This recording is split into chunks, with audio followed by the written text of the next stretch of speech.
فرض کریں ایک بہت ہی پیچیدہ اور بالکل نئے دور کا مالیاتی تنازع چل رہا ہے آج کل، جیسا کہ ای کامرس کا زمانہ ہے نا، تو کسی نے کرپٹو کرنسی یا آن لائن بزنس میں انویسٹمنٹ کی، ہاں، جو کہ آج کل بہت عام ہے۔ بالکل، اور وہاں معاملات خراب ہو گئے۔ اب لاکھوں کروڑوں روپے داؤ پر لگے ہوئے ہیں، فریقین عدالت میں ہے اور ایک جج ان کے معاشی مستقبل کا فیصلہ کرنے والا ہے۔ لیکن یہاں ایک بڑی حیران کن بات ہے۔ وہ کیا؟ یہ کہ اس جدید ترین دور کے مسئلے کا فیصلہ جس رول بک کے تحت ہو رہا ہے وہ تب لکھی گئی تھی جب شاید ریڈیو بھی ٹھیک سے ایجاد نہیں ہوا تھا۔ اچھا، آپ کوڈ آف سول پروسیجر 1908 کی بات کر رہی ہیں نا؟ جی ہاں، بالکل، یعنی مجموعہ ضابطہ دیوانی۔ آج کے اس تفصیلی جائزے میں ہمارا مقصد اس 100 سال سے بھی پرانے قانون کی ابتدائی شقوں کو ڈی کوڈ کرنا ہے اور یہ سمجھنا ہے کہ یہ روزمرہ کے جزائد اور لین دین میں آخر کیسے کام کرتا ہے۔ یہ جو آپ نے 1908 کے قانون کو آج کے دور پر لاگو ہونے کی بات کی نا، یہی اس پورے قانون کا سب سے دلچسپ پہلو ہے۔ واقعی؟ وہ کیسے؟ دیکھیں، اگر سوسائٹی کسی قاعدے یا رول بک کے بنا چلے، خاص طور پر جہاں پیسے اور جزائد کا معاملہ ہو، تو وہاں مکمل افراتفری پھیل جائے۔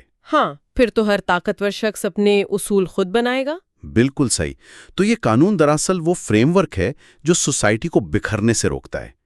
لیکن اگر ہم اس کی ابتدائی شقوں کو بغور دیکھیں، خاص طور پر اس کے مقاصد کو، تو ایک بڑی غیر معمولی بات سامنے آتی ہے۔ اچھا، وہ کیا بات ہے؟ وہ یہ کہ اس قانون کا بنیادی مقصد صرف یہ نہیں ہے کہ لوگ دھڑا دھڑ عدالتوں میں مقدمات دائر کریں اور سالہ سال لڑتے رہیں۔ تو پھر اور کیا مقصد ہے اس کا؟ قانون کی منشا یہ ہے کہ عدالتیں مقدمات کو منصفانہ طریقے سے نمٹائیں، اور اس سے بھی بڑھ کر یہ کہ عدالت اور عوام دونوں کا وقت اور پیسہ بچایا جائے۔ ایک منٹ، مجھے یہاں آپ کی اس بات پر شدید حیرت ہو رہی ہے، اور سچ کہوں تو ایک چبھتا ہوا سوال ذہن میں آ رہا ہے۔ جی پوچھیں۔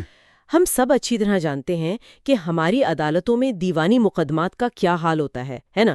دادا مقدمہ شروع کرتا ہے اور پوتا جا کر اس کا فیصلہ سنتا ہے۔ ہاں، یہ ایک تلخ حقیقت تو ہے۔ تو پھر ایک ایسا قانون جو 1908 کی سست رفتار دنیا میں لکھا گیا اور جس کے تحت آج بھی نسلوں تک کیس چلتے ہیں، وہ یہ دعویٰ کیسے کر سکتا ہے کہ اس کا مقصد وقت اور پیسہ بچانا ہے؟ یہ تو زمینی حقائق کے بالکل الٹ بات ہو گئی۔ میں سمجھ رہا ہوں، یہ بہت ہی جائز سوال ہے، لیکن یہاں ہمیں قانون کی تھیوری اور اس کے عملی اطلاق یعنی پریکٹیکل ایپلیکیشن کے فرق کو سمجھنا ہوگا۔ مطلب قانون کچھ کہتا ہے اور ہوتا کچھ اور ہے۔ دیکھیں، قانون کوئی پتھر پہ لکیر نہیں ہوتا جو ایک بار لکھ دیا گیا تو ساکت ہو گیا۔ یہ ایک ارتقائی عمل ہے۔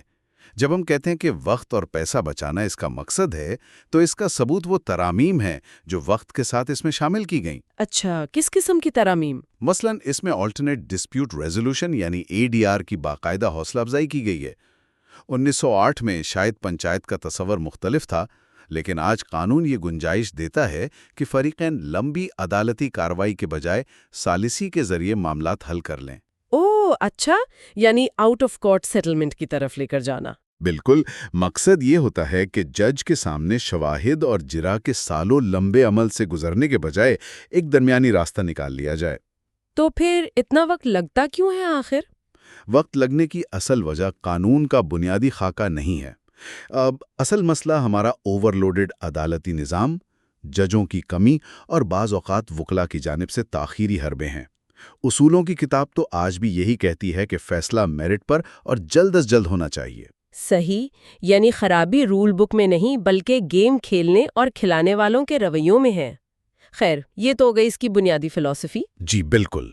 لیکن ظاہر ہے جب دو لوگ لڑتے ہوئے عدالت پہنچی گئے ہیں تو آخر کار فیصلہ تو آنا ہی ہے نا، اور یہاں سے ہماری اس بحث کا اگلا مرحلہ شروع ہوتا ہے۔ ہاں، اب ہم اس کی تکنیکی اصطلاحات کی طرف آتے ہیں۔ جی، اور میں نے دیکھا ہے کہ جب فیصلہ آتا ہے تو قانون دو بڑی بھاری بھرکم ٹرمز استعمال کرتا ہے، ایک ہے ڈکری اور دوسری ہے ججمنٹ۔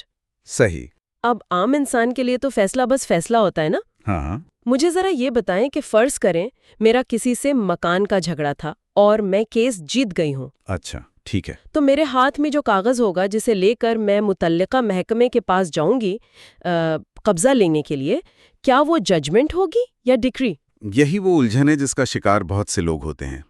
اگر آپ کیس جیت گئی ہیں اور آپ نے اس فیصلے پر عمل درآمد کروانا ہے تو آپ کے ہاتھ میں جو چیز کام آئے گی وہ ڈگری ہے۔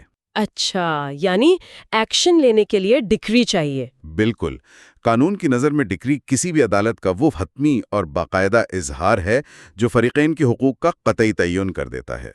ذرا آسان الفاظ میں سمجھائیں گے؟ یعنی یہ ایک مختصر ٹو دا پوائنٹ دستاویز ہوتی ہے جو یہ بتاتی ہے کہ عدالت کے نزدیک کس کا کیا حق ہے اور کون کس چیز کا حقدار قرار پایا ہے۔ صحیح، اور دوسری طرف جو ججمنٹ ہے وہ کیا بلا ہے پھر؟ ججمنٹ اس پورے فیصلے کی وجوہات کا نام ہے۔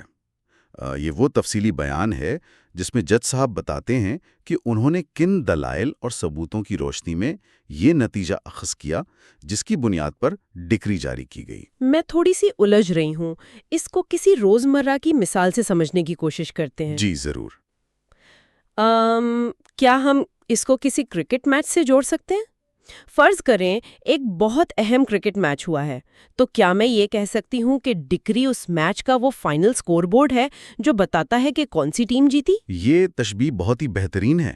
ڈکری واقعی وہ سکور بورڈ ہے جو نتیجہ بتا رہا ہے جس سے سب کو غرض ہوتی ہے کہ فاتح کون ہے۔ صحیح، اور ججمنٹ وہ تفصیلی پوسٹ میچ انالیسز ہے جو میچ کے بعد اسٹوڈیو میں بیٹھے ایکسپرٹس کرتے ہیں۔ ہاں بالکل۔ جس میں بتایا جاتا ہے کہ ہار جیت کی وجوہات کیا تھیں، یا فلانے اوور میں کیچ ڈراپ ہونا ٹرننگ پوائنٹ تھا۔ یعنی اگر ہارنے والی ٹیم نے تجزیہ کرنا ہو کہ وہ ہارے کیوں تو وہ ججمنٹ پڑھیں گی۔ 100% درست۔ آپ نے بات بالکل صحیح پکڑی۔ قانون ان دونوں کو الگ اس لیے رکھتا ہے کیونکہ ان کے مقاصد مختلف ہیں۔ مطلب جیتنے والے کا مقصد الگ اور ہارنے والے کا الگ؟ جی، اگر آپ جیت گئی ہیں اور آپ کو مکان چاہیے تو آپ پولیس کو جج کے 50 صفحات پر مشتمل قانونی دلائل یعنی ججمنٹ تو نہیں پڑھائیں گی نا؟ ہاں بالکل، پولیس والوں کے پاس اتنا وقت کہاں۔ آپ انہیں صرف ڈگری دکھائیں گی کہ دیکھیں عدالت نے مکان میرے نام کر دیا ہے۔ لیکن اگر ہارنے والے شخص نے اس فیصلے کے خلاف ہائی کورٹ میں اپیل کرنی ہے تو اسے اس بات سے غرض نہیں کہ سکور کیا ہوا، اسے وہ منطق چاہیے ہوگی جس پر فیصلہ ہوا۔ بالکل، اسے یہ جاننا ہے کہ جج نے یہ نتیجہ کس منطق کی بنیاد پر نکالا تاکہ وہ اسے اپر کورٹ میں چیلنج کر سکے۔ اس کے لیے وہ پوری ججمنٹ کی کاپی نکلوائے گا۔ اچھا، یہ بات تو اب بالکل شیشے کی طرح صاف ہو گئی۔ اور اس سے جڑی دو اور اصطلاحات بھی ہیں جن کا ذکر ہوتا ہے، ڈکری ہولڈر اور ججمنٹ ڈیٹر۔ جی ہاں، یہ بھی بہت عام الفاظ ہیں قانون میں۔ تو کیا میں بجائے طور پر یہ فرض کر لوں کہ ڈکری ہولڈر وہ شخص ہے جو کرکٹ میچ جیت گیا ہے اور ججمنٹ ڈیٹر وہ ہے جس کے خلاف فیصلہ آیا ہے؟ جی، آپ کا اندازہ بالکل ٹھیک ہے۔ ڈگری ہولڈر وہ ہے جس کے حق میں عدالت نے حتمی فیصلہ سنایا، اور ججمنٹ ڈیٹر وہ قرض دار یا ذمہ دار شخص ہے جس پر اب قانونی ذمہ داری ہے کہ وہ اس حکم کی تعمیل کرے۔ صحیح، سمجھ گئی۔ لیکن یہاں قانون کی ایک اور زبردست باریکی سن لیں۔ کیا عدالت سے خارج ہونے والا ہر مقدمہ ڈکری کہلاتا ہے؟ شاید ہاں۔ جواب ہے نہیں۔ قانون واضح کرتا ہے کہ اگر کوئی مقدمہ صرف ڈیفالٹ یعنی عدم پیروی کی وجہ سے خارج ہو گیا ہو تو اسے ڈکری نہیں مانا جائے گا۔ عدم پیروی سے کیا مراد ہے؟ کیا اس کا مطلب یہ ہے کہ مقدمہ کرنے والا عدالت ہی نہیں آیا؟ جی بالکل۔ فرض کریں ایک شخص نے کیس کیا اور پھر تاریخ پہ خود ہی غائب ہو گیا۔ جج نے تنگ آ کر کیس خارج کر دیا تو اسے ڈکری نہیں کہیں گے۔ کیوں؟ فیصلہ تو ہو گیا نا ایک طرح سے۔ کیونکہ اس میں میرٹ پر بات ہی نہیں ہوئی، جج نے دلائل سنے ہی نہیں، شواہد دیکھے ہی نہیں۔ قانون صرف انہی فیصلوں کو ڈکری مانتا ہے جو شواہد کی جانچ پڑتال کے بعد میرٹ پر دیے گئے ہوں۔ یعنی قانون صرف اسی فتح کو تسلیم کرتا ہے جو میدان میں لڑ کر حاصل کی گئی ہو، واک اوور کو فائنل فیصلہ نہیں مانا جاتا۔ ایک دم صحیح سمجھیں آپ۔ یہ تو بہت ہی منطقی اصول ہے۔ چلیں اب ہم ان عام الفاظ سے نکل کر قانون کے ایک اور انتہائی دلچسپ حصے کی طرف چلتے ہیں۔ جی ضرور۔ میں نے دیکھا ہے کہ پراپرٹی کے کیسز میں کچھ بہت ہی عجیب سی ٹرمز سامنے آتی ہیں۔ ان میں سے ایک لفظ ہے میسنے پروفٹس۔ یہ پڑھنے میں ہی اتنا اجنبی لگتا ہے، یہ کیا بلا ہے آخر؟ ہاں، میسنے پروفٹس دیوانی مقدمات کا ایک بہت ہی بنیادی ستون ہے۔ اس کو سمجھنے کے لیے ہم ایک منظرنامہ تصور کرتے ہیں۔ اچھا، بتائیں۔ فرض کریں 2 بھائیوں کے درمیان ایک دکان کا جھگڑا ہے۔ ایک بھائی نے طاقت کے زور پر دکان پر غیر قانونی قبضہ کر لیا اور دوسرے کو باہر نکال دیا۔ صحیح۔ اب جس بھائی نے قبضہ کیا اس نے وہاں ایک بیکری کھول لی اور 5 سال تک اس بیکری سے لاکھوں روپے کا منافع کمایا۔ اب کیا ہوگا؟ کیا اسے صرف دکان کی چابیاں واپس ملیں گی؟ نہیں، اور یہیں پر میسنے پروفٹس کا تصور سامنے آتا ہے۔ قانون کہتا ہے کہ کسی شخص کو اپنے ہی کیے گئے غیر قانونی کام سے امیر ہونے کی اجازت نہیں دی جا سکتی۔ اچھا۔ لہٰذا وہ تمام منافع جو اس غاصب نے اس دکان پر قبضے کے دوران کمایا تھا اس پر اصل مالک کا حق ہے۔ عدالت حکم دے گی کہ وہ دکان تو واپس کرے ہی، لیکن ان 5 سالوں کا منافع اور اس پر بننے والا سود بھی اصل مالک کو ادا کرے۔ واقعی؟ یعنی اس سارے منافع کو میسنے پروفٹس کہا جاتا ہے؟ جی بالکل، اسی کو میسنے پروفٹس کہتے ہیں۔ واہ بھائی! یعنی غاصب کی 5 سال کی ساری محنت پانی میں گئی۔ لیکن فرض کریں کہ جب اس بھائی نے دکان پر قبضہ کیا تھا تو وہ خنڈر تھی۔ ٹھیک ہے، مان لیتے ہیں۔ اس نے وہاں نئی ٹائل لگوائیں، نیا دروازہ لگوایا، پینٹ کروایا، اور اس بہتری کی وجہ سے گاہک زیادہ آنے لگے۔ ہاں، تو کیا عدالت اس کے اس خرچے کو بالکل نظر انداز کر دے گی اور وہ سارا بڑھا ہوا منافع بھی اصل مالک کو دے دے گی؟ یہی تو قانون کی خوبصورتی ہے۔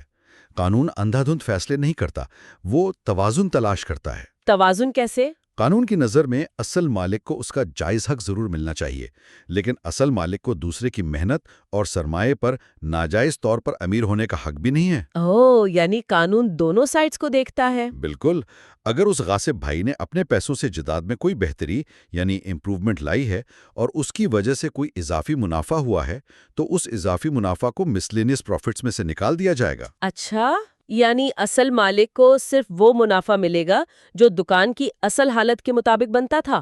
جی ہاں، غصب کے کیے گئے اضافے کے فائدہ اصل مالک کو نہیں دیا جائے گا۔ یہ تو واقعی انصاف کا ایک انتہائی باریک اور منصفانہ معیار ہے۔ کسی کے ساتھ ناانصافی نہیں ہونے دی گئی۔ ہاں، قانون کا مقصد ہی یہی ہے۔ اچھا، اسی طرح پراپرٹی کے اقسام میں بھی مجھے کچھ حیرت انگیز باتیں ملی۔ ہم عام طور پر سنتے ہیں کہ جائیداد 2 قسم کی ہوتی ہے۔ صحیح۔ ایک وہ جو ہل نہیں سکتی، جیسے زمین یا مکان، اور دوسری منقولہ جائیداد یعنی موویبل پراپرٹی، جیسے گاڑیاں یا کیش۔ بالکل۔ لیکن اس 1908 کے قانون میں موویبل پراپرٹی کے تعریف میں اگی ہوئی فصلوں کو یعنی گروئنگ کراپس کو بھی شامل کیا گیا ہے۔ یہ سن کر تھوڑی حیرت ہوتی ہے۔ حیرت کیوں ہوتی ہے آپ کو؟ دیکھیں نا، ایک فصل تو زمین کے اندر جڑوں سے جڑی ہوتی ہے، تو وہ موویبل پراپرٹی کیسے ہو گئی؟ وہ تو اموویبل ہونی چاہیے تھی۔ یہ ایک بہت ہی ٹیکنیکل لیکن منطقی نکتہ ہے۔ دیکھیں، قانون زمین اور اس پر اگنے والی اس چیز میں فرق کرتا ہے جسے کاٹ کر الگ کیا جا سکتا ہو۔ اچھا۔ جب ہم فصل کی بات کرتے ہیں تو کسان کی نیت اس زمین کو مستقل طور پر درخت بنانے کی نہیں ہوتی۔ فصل کا مقصد ہی یہ ہے کہ پکنے کے بعد اسے کاٹا جائے اور منڈی میں بیچا جائے۔ اوہ، یعنی انٹینشن دیکھی جاتی ہے۔ بالکل، اس لیے قانون فصلوں کو زمین کا مستقل حصہ ماننے کے بجائے اسے ایک ایسی جداد مانتا ہے جسے منتقل کیا جانا ہے۔ تو اس کا مطلب یہ ہوا کہ اگر کوئی کسی کی زرعی زمین پر غیر قانونی قبضہ کر کے وہاں گندم اگا لے تو وہ گندم اس زمین کا حصہ نہیں کہلاتا؟ نہیں، وہ گندم اس غاصب کی موویبل پراپرٹی تصور ہوگی۔ اور پھر اس پر وہی میسنے پروفٹس والا حساب کتاب لاگو ہوگا؟ جی ہاں، بالکل۔ قانون نے یہ تفریق اس لیے رکھی تاکہ کل کو جب منافع یا نقصان کا حساب ہو تو زمین کی مالیت اور فصل کی مالیت کو الگ الگ پرکھا جا سکے۔ واہ، یہ قانون واقعی باریکیوں سے بھرا ہے۔ اسی سیکشن میں ایک اور ٹرم ہے جس نے مجھے روکنے پہ مجبور کر دیا۔ وہ کون سی؟ وہ ہے لیگل ریپریزنٹیٹیو یعنی قانونی نمائندہ۔ اس میں لکھا ہے کہ اس میں وہ شخص بھی شامل ہے جو مرنے والے کی جائیداد میں بے جا مداخلت کرتا ہے۔ ہاں، اس کے لیے انگریزی لفظ انٹرمیڈلر استعمال ہوتا ہے۔ جی، انٹرمیڈلر۔ اب یہ لفظ سن کر تو ایسا لگتا ہے جیسے کسی ہالی ووڈ مووی کے ولن یا جاسوس کا ذکر ہو رہا ہو۔ یہ کون ہوتا ہے اور قانون اسے کیوں پکڑتا ہے؟ قانونی اصطلاحات اکثر عام زندگی کے کرداروں کی ہی عکاسی کرتی ہیں۔ آپ تصور کریں ایک جوائنٹ فیملی سسٹم کا۔ ایک شخص کا انتقال ہو جاتا ہے، اس کی بیوی بچے ابھی صدمے میں ہیں۔ ٹھیک ہے۔ اچانک خاندان کا ایک انتہائی ہوشیار رشتہ دار مثلاً کوئی دور کا چاچا آگے بڑھتا ہے، وہ ہمدردی کے نام پر دکان کی چابیاں سنبھال لیتا ہے اور جائیداد میں مداخلت شروع کر دیتا ہے۔ اچھا، یعنی وہ خود کو باس سمجھنے لگتا ہے۔ قانون کی زبان میں یہی شخص انٹرمیڈیٹ یا بیجا مداخلت کرنے والا ہے۔ لیکن اس میں مسئلہ کیا ہے؟ ہو سکتا ہے وہ سچ میں مدد کر رہا ہو، بیوہ بچوں کو سہارا دے رہا ہو۔ مسئلہ تب کھڑا ہوتا ہے جب اس دکان پر قرض مانگنے والے آتے ہیں یا کوئی قانونی نوٹس آتا ہے۔ پھر وہ کیا کرتا ہے؟ اس وقت وہ رشتہ دار فوراً ہاتھ کھڑے کر دیتا ہے، کہتا ہے کہ بھائی میں تو قانونی وارث ہوں ہی نہیں، میں تو بس دکان پر بیٹھتا تھا، جاؤ ان بچوں سے قرض مانگو۔ یعنی فائدے لینے کے لیے آگے آگے اور ذمہ داری کے وقت غائب۔ بالکل، اور قانون اس چالاکی کو روکتا ہے۔ قانون کہتا ہے کہ اگر آپ نے جائیداد میں مداخلت کی ہے اور کنٹرول سنبھالا ہے تو اب آپ صرف منافع لینے کی حد تک نہیں بلکہ ذمہ داریوں کے حوالے سے بھی لیگل ریپرزینٹیٹو تصور ہوں گے۔ واہ، یعنی اب قرض خواہ اس چاچا کے خلاف بھی عدالت جا سکتا ہے؟ 100%۔ قانون کسی کو جائیداد استعمال کر کے ذمہ داری سے بھاگنے کا راستہ نہیں دیتا۔ یہ تو ایک زبردست پھندا ہے جو قانون نے ایسے افراد کے لیے رکھا ہوا ہے۔ خیر، ہم نے رولز اور ٹرمز تو کافی سمجھ لیے، جی بالکل۔ لیکن اب سوال یہ پیدا ہوتا ہے کہ جب آپ کو یہ معلوم ہو جائے کہ آپ کا حق کیا ہے تو یہ کیس لڑنا کہاں ہے؟ عدالت کون سی جانی ہے؟ ہاں، یہ ذکر سیکشن 3 سے 8 تک ملتا ہے۔ جی، اس میں ایک لفظ ہے پیکیونری جورسڈکشن، یعنی مالیاتی اختیار سماعت۔ یہ کیا چیز ہے اور عدالتوں کو پیسوں کے حساب سے کیوں بانٹا گیا ہے؟ پیکونری جورسڈکشن کا مطلب سیدھا سا یہ ہے کہ ہر عدالت کے پاس ایک خاص حد تک کے مالیت والے کیس سننے کا اختیار ہوتا ہے۔ یعنی ایک لمٹ طے کی گئی ہے؟ بالکل، کوئی بھی عدالت اس مقدمے کی سماعت نہیں کر سکتی جس میں جائیداد کی مالیت اس عدالت کے لیے مقررہ کردہ حد سے زیادہ ہو۔ کیا میں اسے کسی باکسنگ میچ کی ویٹ کیٹیگری سے تشبیہ دے سکتی ہوں؟ باکسنگ کی ویٹ کیٹیگریز کیسے؟ جیسے باکسنگ میں ایک اصول ہے کہ ایک لائٹ ویٹ مکے باز کو ہیوی ویٹ مکے باز کے ساتھ رنگ میں اتارنے کی اجازت نہیں ہوتی۔ ہاں، تو کیا قانون میں بھی ایسا ہے کہ ایک لائٹ ویٹ عدالت جس کے پاس 10 لاکھ روپے تک کے کیس سننے کا اختیار ہے، وہ 10 کروڑ روپے کے پراپرٹی تنازع کی سماعت نہیں کر سکتی؟ یہ تشبیہ بالکل پرفیکٹ ہے، اور اس کی ایک بہت عملی اور ٹھوس وجہ ہے۔ ذرا سوچیں، اگر یہ حد نہ ہوتی تو کیا ہوتا؟ کیا ہوتا؟ سب عدالتیں ہر قسم کے کیس سنتی۔ ہاں، اور اس سے ہوتا یہ کہ ہر چھوٹا بڑا کیس، چاہے 50,000 کا ہو یا 50 کروڑ کا، سب ایک ہی عدالت میں جمع ہو جاتے۔ عدالتی نظام مکمل طور پر بیٹھ جاتا۔ یعنی چھوٹے کیسز بھی برسوں لٹکے رہتے؟ بالکل، یہ نظام دراصل ایک فلٹر کا کام کرتا ہے۔ اس کا مقصد عدالتوں کو اوور لوڈ ہونے سے بچانا ہے۔ چھوٹے کیسز چھوٹی عدالتیں جلدی نمٹا لیتی ہیں اور بڑے کیسز سینئر ججز کی عدالتوں میں جاتے ہیں۔ یہ تو بہترین ایڈمنسٹریٹو سٹرکچر ہے، لیکن اس حصے میں ایک اور چیز نے بڑا پریشان کیا مجھے۔ وہ کیا؟ سیکشن 4 اور 5 میں ریونیو کورٹس یا محکمہ مال کی عدالتوں کا ذکر ہے۔ وہاں لکھا ہے کہ زرعی زمین اور اس کے کرائے کے لیے الگ عدالتیں ہوں گی۔ میرا سوال یہ ہے کہ جب اتنا زبردست سول کورٹس کا نظام موجود ہے تو یہ الگ پیرالل سسٹم کیوں کھڑا کیا گیا؟ اس سوال کا جواب سمجھنے کے لیے آپ کو واپس 1908 کے برطانوی دور میں جانا ہوگا۔ یاد رکھیں، اس وقت برِ صغیر ایک صنعتی معاشرہ نہیں تھا بلکہ خالصتاً ایک زرعی معاشرہ تھا۔ ہاں، ایگریکلچر بیسڈ اکانومی تھی۔ بالکل، معیشت کی شاہرگ زمین، کسان اور زمیندار تھے۔ زمین کے لگان اور کرائے کے جھگڑے اتنی کثیر تعداد میں ہوتے تھے کہ عام دیوانی عدالتیں ان کا بوجھ سہارے نہیں سکتی تھی۔ اچھا، یعنی والیوم بہت زیادہ تھا ان کیسز کا۔ جی، اور برطانوی راج کو یہ اندازہ تھا کہ اگر ہر کسان کا جھگڑا سول کورٹ میں آنے لگا تو نہ صرف عدالتیں بلاک ہوں گی بلکہ زمینوں سے آنے والا ٹیکس یا ریونیو بھی رک جائے گا۔ اوہو، یعنی انہیں اپنے ٹیکس سسٹم کو بغیر کسی رکاوٹ کے چلانا تھا۔ پیسہ نہیں رکنا چاہیے سرکار کا۔ بس آپ نے نبض پکڑ لی۔ انہوں نے اپنی آسانی کے لیے ریونیو کورٹس کا ایک تیز رفتار الگ ٹریک بنا دیا۔ اور ویسے مزے کی بات ہے، نوٹس میں یہ بھی ذکر ہے کہ سیکشن 7 اور 8 اب حذف یعنی اومٹ ہو چکے ہیں۔ اچھا، یعنی قانون خود کو اپڈیٹ کرتا رہتا ہے؟ بالکل، جو حصے پرانے ہو جائیں انہیں نکال دیا جاتا ہے۔ تو ہم نے اس پورے تفصیلی جائزے میں جو کچھ سمجھا ہے، اگر اسے سمیٹا جائے تو ایک بات واضح ہوتی ہے، یہ صرف کسی پرانی کتاب کے خشک اور بورنگ صفحات نہیں ہیں. صحیح بات ہے. یہ وہ بنیادی ڈھانچہ ہے، وہ ہڈیاں ہیں جن پر ہمارے سسٹم کا گوشت پوست کھڑا ہے. کسی بھی انسان کے لیے اس سسٹم کی سمجھ ہونا بہت ضروری ہے، کیونکہ جب زندگی میں کوئی تنازع کھڑا ہوتا ہے تو یہی اصول بتاتے ہیں کہ انصاف کیسے ملے گا. میں بالکل اتفاق کرتا ہوں، اور میں صرف اتنا اضافہ کروں گا کہ اگر کسی کو کھیل کے اصول ہی معلوم نہ ہوں تو وہ کبھی کھیل جیت نہیں سکتا. یہ قانون صرف حق نہیں بتاتا، اس حق تک پہنچنے کا نقشہ بھی دیتا ہے. بالکل. اور اس گفتگو کی اختتام پر ہم ایک ایسا خیال چھوڑ کر جانا چاہتے ہیں جو اس پوری بحث کو ایک نئی سطح پر لے جائے. جی بتائیں. دیکھیں، ہم نے سیکشن 2 میں کچھ تعریفیں پڑھیں جس میں ایک فورن کورٹ یعنی غیر ملکی عدالت اور فورن ججمنٹ کا ذکر تھا. 1908 کا قانون کہتا ہے کہ فورن کورٹ وہ ہے جو پاکستان کی جغرافیائی حدود سے باہر ہو. ہاں، کیونکہ 1908 میں تو سرحدیں زمین پر کھینچی گئی لکیروں کا نام تھی. لیکن آج ہم جس ڈیجیٹل، کلاؤڈ بیسڈ اور گلوبلائز دور میں سانس لے رہے ہیں، وہاں ان سرحدوں کے معنی ہی بدل چکے ہیں. یہ تو ہے. فرض کریں 2 لوگوں کے درمیان کرپٹو کرنسی کی آن لائن بزنس ڈیل ہوئی جو خراب ہو گئی. یہ ڈیل انٹرنیٹ پر ہوئی جس کا سرور شاید کسی نامعلوم جزیرے پر پڑا ہو. اب یہ ڈیجیٹل تنازعات تو کسی ملک کی جغرافیکل باؤنڈری کے محتاج نہیں رہے ہیں نا؟ بالکل صحیح سوال اٹھایا آپ نے. تو کیا ایک صدی پرانا قانون جس نے عدالتوں کو زمین اور لکیروں کے حساب سے بانٹا تھا، وہ ان جدید اور ورچوئل تنازعات سے کیسے نمٹے گا؟ جب تنازع زمین پر نہیں بلکہ کلاؤڈ پر ہو رہا ہو تو کیا ہماری اس پرانی رول بک کو کسی ڈیجیٹل ایکسپینشن پیک یا نئی تشریح کی ضرورت نہیں پڑ گئی؟ یہ واقعی ایک بہت زبردست اور چپتا ہوا سوال ہے جس کا جواب آنے والے دور کے قانوندانوں کو ضرور ڈھونڈنا ہوگا. بے شک. تو جو بھی ہماری اس بحث کو سن رہا ہے وہ خود بھی اس پر ضرور غور کریں.